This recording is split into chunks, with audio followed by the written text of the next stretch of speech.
নমস্কার বন্ধুরা, নীল সুতোর রান্নাঘরে আপনাদের সবাইকে আরও একবার স্বাগত। আজকে আমি বানাবো রসমালাই। তার জন্য আমি নিয়ে নিয়েছি 1 লিটার ফুল ক্রিম মিল্ক। দুধ ফুটে উঠলে আমি তাতে দিয়ে দিয়েছি পরিমাণ মতো লেবুর রস এবং ছানা হয়ে গেলে ছানা থেকে জল ছড়িয়ে নিয়েছি এবং ছানাটিকে খুব ভালো করে মিহি করে মেখে নিয়েছি। এরপর ছানা থেকে ছোট ছোট বলের আকারে গড়ে নিয়েছি। এরপরে একটি পাত্রে আমি 2 কাপ মতো জল দিয়েছি এবং তাতে দিয়ে দিয়েছি 1 কাপ মতো চিনি এবং তাতে দিয়ে দিয়েছি এলাচের টুকরো।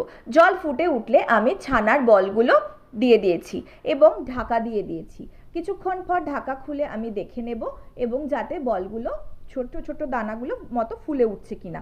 এরপরে দেখে নেব আরও কিছুক্ষণ পরে আরও সুন্দর করে রসগোল্লার মতো করে ফুলে উঠেছে। এই সময় গ্যাসটা বন্ধ করে দিয়ে আরও একটা কড়াতে আমি 1/2 লিটার দুধ নিয়েছি এবং তাতে মিশিয়ে দিয়েছি গুঁড়ো দুধ।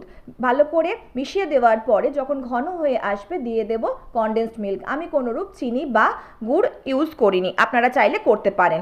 এরপর ওই মিশ্রণের মধ্যে গড়ে রাখা রসগোল্লাগুলো থেকে রস নিংড়ে নিয়ে আমি ওই মিশ্রণটিতে মিশিয়ে দেব। এই সময় খুব ভালো করে এবং খুব সাবধানে নাড়তে হবে যাতে রসগোল্লাগুলো ভেঙে না যায়। এবার আমি দিয়ে দেব কেশর। কিছুটা কেশর অ্যাড করার পরে আমি দিয়ে দেব ছোট ছোট করে পেস্তা কুচিয়ে এবং এই পুরো মিশ্রণটা আমি কিছুক্ষণের জন্য ফ্রিজে রেখে দেব। খুবই সুস্বাদু হয় খেতে এবং আমি ঠান্ডা ঠান্ডা পরিবেশন করব। এই রেসিপিটি কেমন লাগলো আমাকে জানাবেন এবং ভালো লাগলে চ্যানেলটি সাবস্ক্রাইব করে দেবেন।